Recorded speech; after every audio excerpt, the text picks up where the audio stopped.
Um in love with a criminal, লেখিকা সাবিলা ছাবি, পর্ব ১। তোমার কি একটু লজ্জা করলো না? রাগে কাঁপতে কাঁপতে গর্জে উঠলেন লিওনার্দোর বাবা আর্থার হায়াস। একজন আদর্শ সিআইডি অফিসার হয়ে তুমি কিনা দেশের সবচেয়ে কুখ্যাত আন্তর্জাতিক ক্রিমিনালের প্রেমে পড়েছ, যে মেয়ের নাম শুনলে পুরো পৃথিবীর পুলিশ বাহিনী তোলপাড় হয়ে ওঠে, তাকেই তুমি ভালোবাসো। লিওন কয়েক সেকেন্ড নীরব রইল, তারপর ধীর পায়ে মাথা তুলে শান্ত অথচ ধীর গলায় বলল, না, আমার লজ্জা লাগে না, কারণ ভালোবাসা কোনো ধর্ম, পরিচয় কিংবা অতীত মেনে হয় না।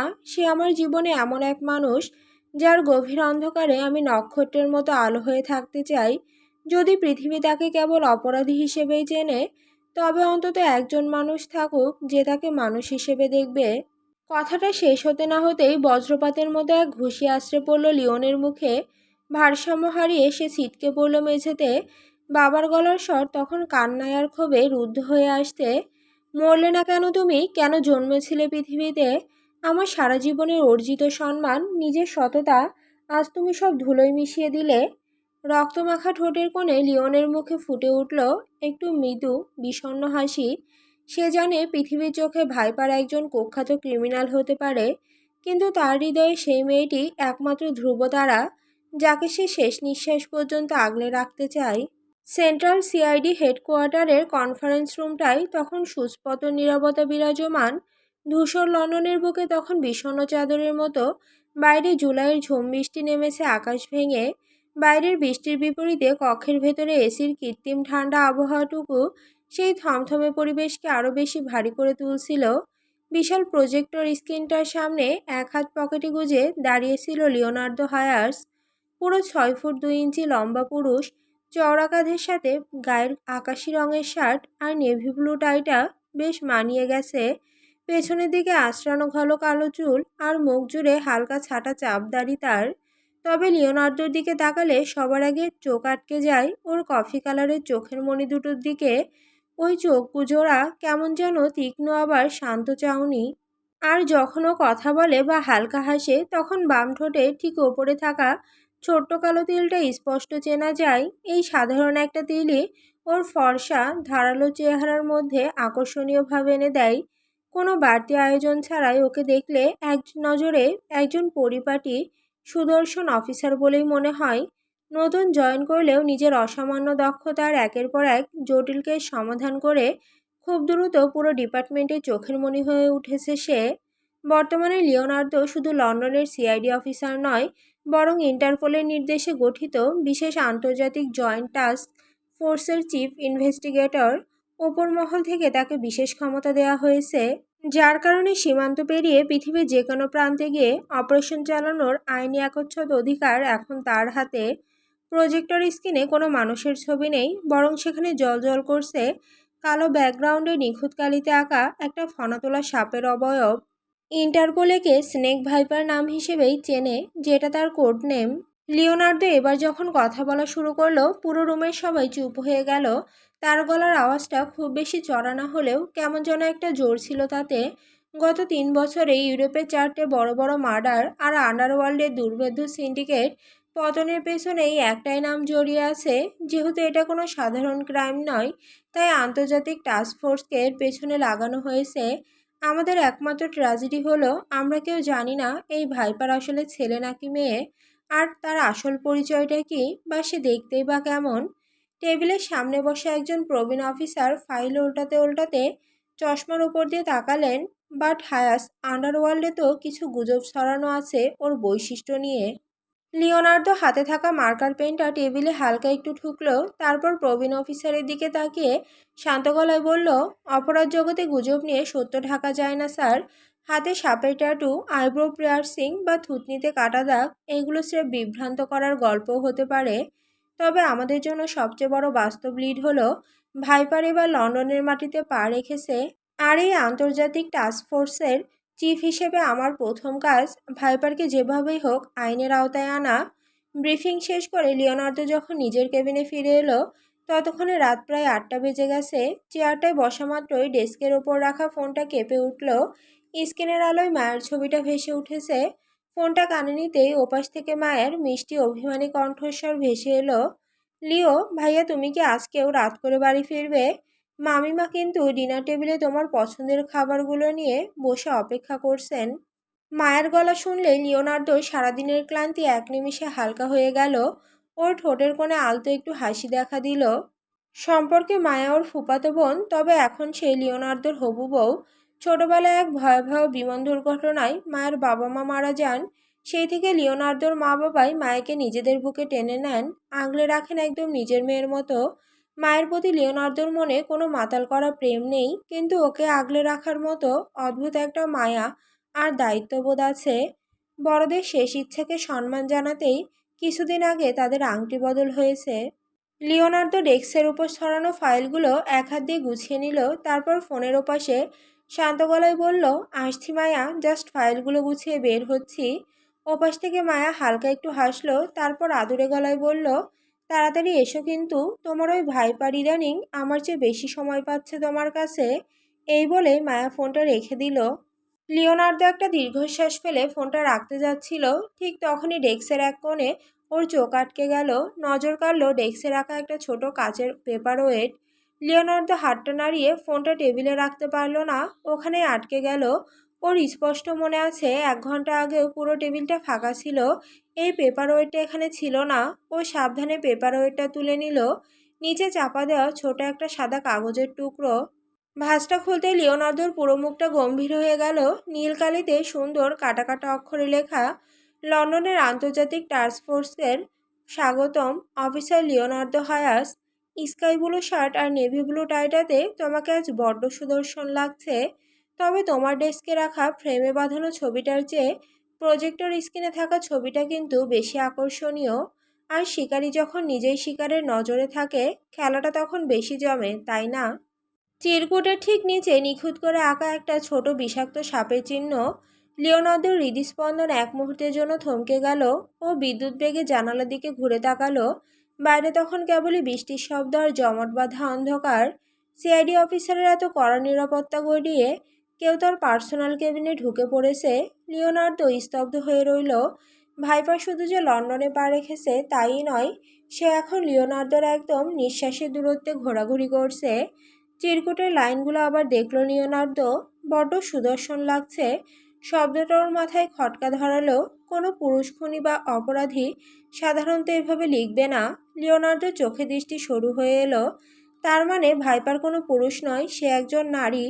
ঠিক সেই মুহূর্তে সিআইডি অফিস থেকে মাত্র 1 কিলোমিটার দূরে লন্ডনের এক বিলাসবহুল হোটেলের অন্ধকার কক্ষে বসেছিল একজন।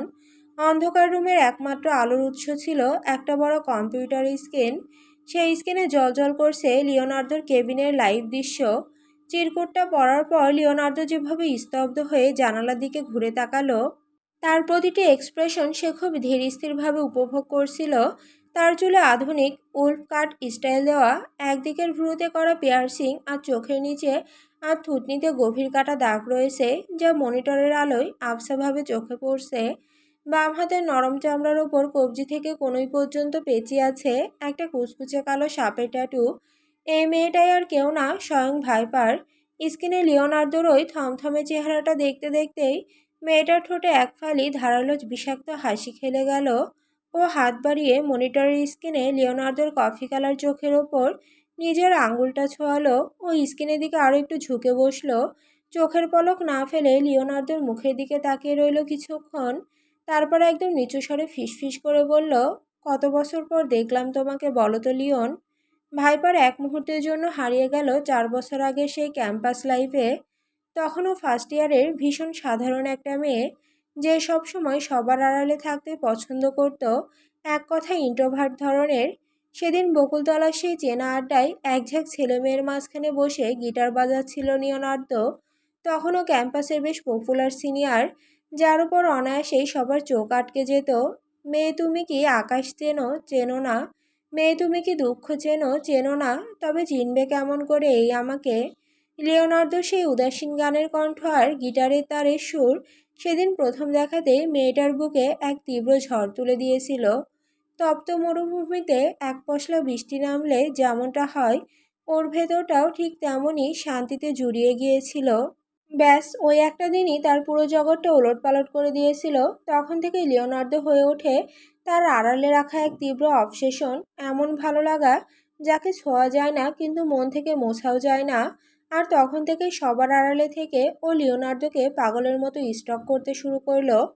লিওনার্দোর কখন কোন অ্যাসাইনমেন্ট জমা দিতে হবে, কোন বিষয়ে নোট লাগবে, সব ওর নখদর্পণে থাকতো। সে লিওনার্দোর অ্যাসাইনমেন্টের ভেতরের সম্পূর্ণ লেখার জটিলটুকু ও নিজেই কমপ্লিট করে দিত। ও যে ডান আর বা দুই হাতে সমান দক্ষতায় লিখতে পারে, এই সিক্রেটটা কেউ জানতো না, যেটা ওর একমাত্র হিডেন ট্যালেন্ট। লিওনার্দো যাতে কোনোদিন হাতের লেখা দেখে সন্দেহ করতে না পারে, সেজন্য ওর অ্যাসাইনমেন্টগুলোও সবসময় বাঁ হাতে লিখত। তারপর লিওনার্দো হন্যে হয়ে খুঁজে বেরিয়েছিল কে তার এই কাজগুলো এত নিখুঁতভাবে করে দিয়ে যায়, কিন্তু কোনোদিন সেই অধরা মানুষের দেখা সে পায়নি। আর তাদের প্রথম এবং শেষ সরাসরি দেখা হওয়ার সেই স্মৃতিটা, ওটা ওর জীবনের বুকে খোদাই করা এমন এক মুহূর্ত যার মূল্য আর কোনো কিছু দিয়ে চোকানো সম্ভব নয়। সেদিন ক্যাম্পাসের এক নির্জন করিডোরে কিছু উগ্র সিনিয়র তাকে ঘিরে ধরে বিশ্রীভাবে র্যাগিং করছিল। ভয়ে অপমানে যখন তার চোখ দিয়ে জল গড়িয়ে পড়ছিল, ঠিক তখনই অন্ধকার ফুঁড়ে এক টুকরো আলোর মতো এসে দাঁড়িয়েছিল লিওনার্দো। এক ধমকে সিনিয়রদের সরিয়ে দিয়ে সে সোজা ওর সামনে এসে দাঁড়ালো। তারপর ওর মাথায় আলতো করে হাত রেখে খুব নরম গলায় বলল, সব ঠিক আছে, ভয় পেও না, এবার ক্লাসে যাও। সেদিন লিওনার্দোর ওই আলতো স্পর্শ আর অভয় দেওয়া কণ্ঠস্বরটুকুই ছিল তাদের প্রথম মুখোমুখি হওয়া, আর সেটাই শেষ। এরপর হুট করেই তার জীবনে এক প্রলয়ঙ্কারী ঝড় বয়ে যায়, যা তার চেনা জগৎটাকে এক নিমিষে ছারখার করে দিয়েছিল। সেই ঝড়ের পর পৃথিবীর ওপর থেকে সমস্ত বিশ্বাস উঠে যায় তার। আইনকে বুড়ো আঙুল দেখিয়ে সে কিভাবে আন্ডারওয়ার্ল্ডের লেডি ডন হয়ে উঠল, কিভাবে নিজের চেনা পরিচয় মুছে সে ভাইপার নামটা নিজের করে নিল, সেসব অন্ধকার আর রক্তভেজা ইতিহাস এই পৃথিবীর কেউ জানে না। ঠিক তখনই অন্ধকার কক্ষের দরজা শব্দ করে খুলে গেল। ভারী বুটের আওয়াজ তুলে ভেতরে ঢুকলো এক দীর্ঘাকায় চওড়া পুরুষ। কক্ষের তীব্র লাইটে জ্বলে উঠতেই ভাইপারের মুখের সব নরম অনুভূতি এক নিমিষে মিলিয়ে গেল। ভেতরে যে ঢুকেছে সেই অন্ধকার জগতে সবচেয়ে বড় মাথার একজন, দানিয়েল, যিনি ভাইপারের বস। পুরো আন্ডারওয়ার্ল্ডের মেইন এই মানুষটাই একসময় নিজের হাতে গাইড করে আজকের এই ভয়ঙ্কর ভাইপার তৈরি করেছে, তাকে বানিয়েছে নিজের একমাত্র ডান হাত।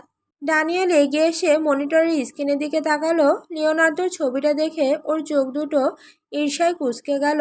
স্ক্রিনের দিকে কিছুটা ঝুঁকে কণ্ঠে এক ধরনের চাপা অধিকারবোধ আর তীব্র রাগ মিশিয়ে বলল, এই নতুন সিআইডি অফিসারটা আমাদের ধরার জন্য বড্ড বেশি লাফালাফি করছে ভাইপার।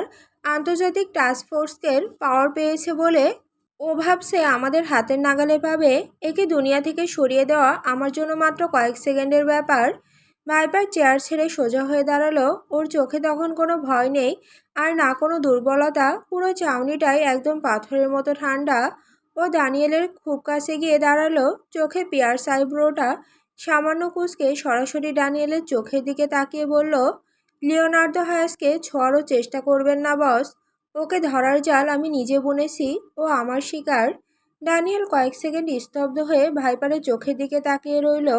তার চোয়াল শক্ত হয়ে উঠল, কিন্তু পরক্ষণেই সেই ঠোঁটের কোণে পুরো হাসি ফুটে উঠল। নিজের তৈরি করা সেরা অস্ত্রের এই একরোখা জেদ তার খুব ভালো করেই চেনা। ভাইপারের কাঁধে একটা ভারী হাত রেখে সে খসখসে স্বরে বলল, ঠিক আছে, কিন্তু মনে রেখো ভাইপার, শিকার যেন শেষমেশ শিকারীকে গিলে না খায়। এরপর কোনো উত্তরের অপেক্ষা না করেই ড্যানিয়েল কক্ষ ছেড়ে বেরিয়ে গেল। ড্যানিয়েল চলে যাওয়ার পরই ভাইপার আবার স্ক্রিনের দিকে তাকালো। মনিটরের আলোয় লিওনার্দোর চেনা মুখটা ভেসে উঠেছে। কেমন একটা শান্ত আর বুদ্ধিদীপ্ত চাহনি তার। স্ক্রিনের আলোয় ভাইপারের চোখের নিচে আর থুতনির কাটা দাগটা আরও একটু স্পষ্ট হয়ে উঠল। ভাইপার অপলক চেয়ে রইল স্ক্রিনের দিকে আর মনে মনে আওড়ালো, আমার প্রথম যৌবনের হিডেন ক্রাশ। একটা দিনও তোমায় ভুলতে পারিনি লিওন।